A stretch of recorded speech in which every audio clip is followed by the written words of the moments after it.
YouTube ಬಾಂಧವರಿಗೆ ನಮಸ್ಕಾರಗಳು.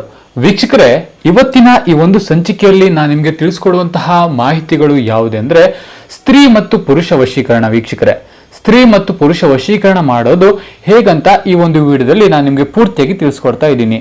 ಹಾಗೂ ಈ ಒಂದು ವಶೀಕರಣದಿಂದ ನಿಮಗೆ ಆಗುವಂತಹ ಲಾಭಗಳು ಏನಂದ್ರೆ, ನೀವು ಇಷ್ಟಪಟ್ಟಂತಹ ಸ್ತ್ರೀ ಯಾರೇ ಆಗಿರ್ಬೋದು, ಅವರು ಎಲ್ಲ ಇದ್ರೂ ಕೂಡ ಕೇವಲ 3 ದಿನದಲ್ಲಿ ನಿಮ್ಮ ವಶ ಆಗುವಂಥದ್ದು. ವೀಕ್ಷಕರೇ, ಕೇವಲ 3 ದಿನದಲ್ಲಿ ನಿಮ್ಮ ವಶ ಆಗುವಂಥದ್ದು. ಅದೇ ಸ್ತ್ರೀ ಆಗಿರಲಿ ಪುರುಷ ಆಗಿರಲಿ, ನಿಮಗೆ ಎಷ್ಟೇ ಕಣ್ಣೀರು ಹಾಕಿಸಿದ್ರು ಕೂಡ ಕೊನೆಗೆ ಅವರು ನಿಮ್ಮ ಬುಡಕ್ಕೆ ಬರಲೇಬೇಕು. ವೀಕ್ಷಕರೇ, ಹಾಗಾದ್ರೆ ಈ ಒಂದು ವಶೀಕರಣ ತಂತ್ರವನ್ನ ಮಾಡೋದು ಹೇಗಂತ ನಾನು ನಿಮಗೆ ಈ ಒಂದು ವಿಡಿಯೋದಲ್ಲಿ ನಾನು ನಿಮಗೆ ಸಂಪೂರ್ಣವಾಗಿ ತಿಳಿಸ್ಕೊಡ್ತಾ ಇದ್ದೀನಿ. ಹಾಗೂ ಈ ಒಂದು ವಿಡಿಯೋವನ್ನು ನೀವು ಕೊನೆ ತನಕ ನೋಡೋದನ್ನ ಮಾತ್ರ ಮರಿಬೇಡಿ.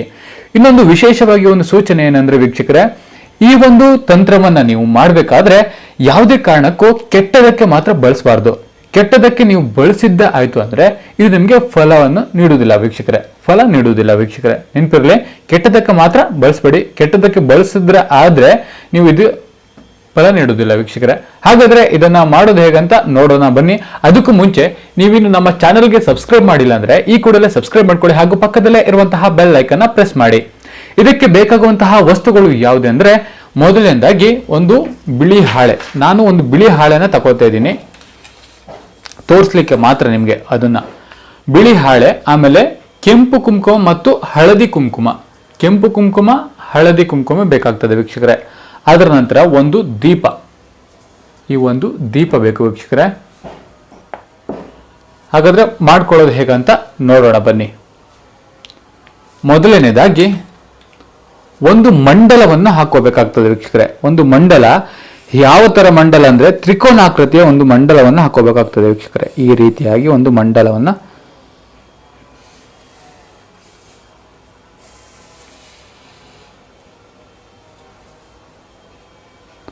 ಈ ರೀತಿಯಾಗಿ ಒಂದು ಮಂಡಲವನ್ನು ಹಾಕೊಂಡು ಈ ಮಂಡಲದ ಮಧ್ಯದಲ್ಲಿ ಒಂದು ವೃತ್ತಾಕೃತಿಯನ್ನ ಹಾಕೊಂಡು ಈ ಮಧ್ಯದಲ್ಲಿ ಇದೆಯಲ್ಲ ವೀಕ್ಷಕರೇ, ಇಲ್ಲಿ ಮಧ್ಯದಲ್ಲಿ ನಿಮ್ಗೆ ಯಾರು ಇಷ್ಟ ಆಗ್ತಾರೋ, ಯಾವ ಹುಡುಗಿ ಅಥವಾ ಆಗಿರ್ಲಿ ಹುಡುಗ ಆಗಿರ್ಲಿ, ಯಾವ ಹುಡುಗ ಇಷ್ಟ ಆಗ್ತಾನೋ ಅಥವಾ ಯಾವ ಹುಡುಗಿ ಇಷ್ಟ ಆಗುತ್ತೋ ಆ ಹುಡುಗಿ ಹೆಸರು ಮಧ್ಯದಲ್ಲಿ ಬರೀಬೇಕಾಗ್ತದೆ. ಉದಾಹರಣೆಗೆ ನಾನು ಒಂದು ಹೆಸರು ತಗೋತೀನಿ, ಗೀತಾ ಅಂತ. ಗೀತಾ ಆಗಿದ್ರೆ ಗೀತನ ಹೆಸರು ಬರೀಬೇಕು, ಇಲ್ಲಾದ್ರೆ ಗೋವಿಂದ ಆಗಿದ್ರೆ ಗೋವಿಂದನ ಹೆಸರು ಬರೀಬೇಕು. ಇದು ನಾನು ಸುಮ್ಮನೆ ಉದಾಹರಣೆಗೆ ಈ ಒಂದು ಹೆಸರನ್ನ ತಗೋತಾ ಇದ್ದೇನೆ ವೀಕ್ಷಕರೇ. ಗೀತಾ ಆಗಿದ್ರೆ ಗೀತಾ, ಗೀತಾ. ಗೋವಿಂದ ಆಗಿದ್ರೆ ಗೋವಿಂದ ಅಂತ ಇಲ್ಲೊಂದು ಹೆಸರು ಬರೆದ್ಬಿಟ್ಟು ಇಲ್ಲಿ ವಶಂ ಅಂತ ಬರೆದ್ಬಿಟ್ಟು ಇಲ್ಲಿ ತ್ರಿಶೂಲಾಕೃತಿಯನ್ನು ಬಿಡಿಸ್ಬೇಕಾಗತ್ತೆ.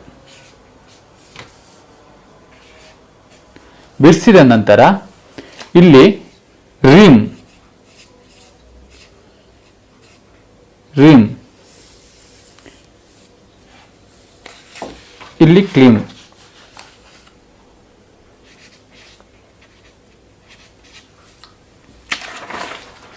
ಇಲ್ಲಿ ಹೋಮ್. ವೀಕ್ಷಕರೇ ನೋಡಿ,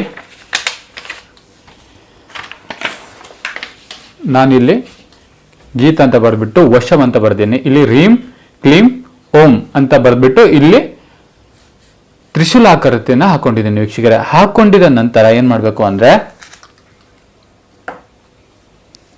ದೀಪ, ಈ ದೀಪವನ್ನ ಇಲ್ಲಿ ಗೀತ ಅಂತ ಬರ್ದಿರ್ತಾರಲ್ವಾ, ಗೀತ ಅಂತ ಬರ್ದಿರ್ತೀರಲ್ವಾ, ಈ ಮಂಡಲದ ಮಧ್ಯದಲ್ಲಿ ನೀವು ಹಾಕೋಬೇಕಾಗ್ತದೆ ವೀಕ್ಷಕರೇ. ಈ ಮಂಡಲದ ಮಧ್ಯದಲ್ಲಿ ನೀವು ಹಾಕೋಬೇಕಾಗ್ತದೆ. ಹಾಕೊಂಡಿದ ನಂತರ ಈ ದೀಪಕ್ಕೆ ನೀವು ಒಂದು ಕಡ್ಡಿಯನ್ನು ದೀಪ ಹಚ್ಚಬೇಕಾಗುತ್ತೆ.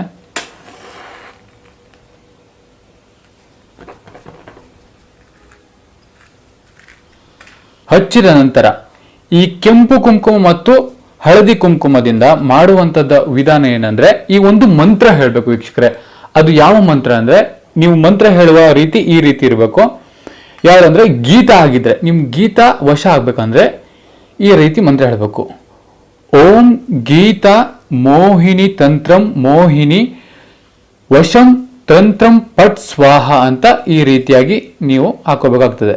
ಈ ರೀತಿ ಹೇಳ್ಕೊಂಡು ನಂತರ ಅರಿಶಿಣ ತಕೊಂಡು ಆಮೇಲೆ ಇನ್ನೊಂದು ಮಂತ್ರವನ್ನ ಹೇಳ್ಬೇಕಾಗ್ತದೆ. ಯಾವುದು ಅಂದ್ರೆ ಓಂ ಭಗವತಿಯೇ ಕುರುಂ ಸರ್ವಜನಂ ವಶಂ ಪಟ್ ಸ್ವಾಹಂ ಗೀತಾಯ ವಶಂ ಅಂತ ಈ ರೀತಿ ಹೇಳ್ಬೇಕಾಗ್ತದೆ ವೀಕ್ಷಕರೇ.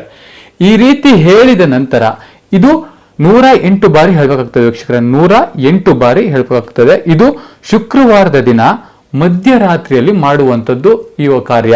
ಶುಕ್ರವಾರದ ದಿನ ಮಧ್ಯರಾತ್ರಿಯಲ್ಲಿ ಮಾಡುವಂತಹ ಒಂದು ಕಾರ್ಯ ಆಗಿರ್ತದೆ ವೀಕ್ಷಕರೇ. ಇದೊಂದು ಸುಲಭ ವಿಧಾನದಲ್ಲಿ ನಾನು ನಿಮಗೆ ತಿಳಿಸ್ಕೊಡ್ತಿದ್ದೀನಿ ವೀಕ್ಷಕರೇ.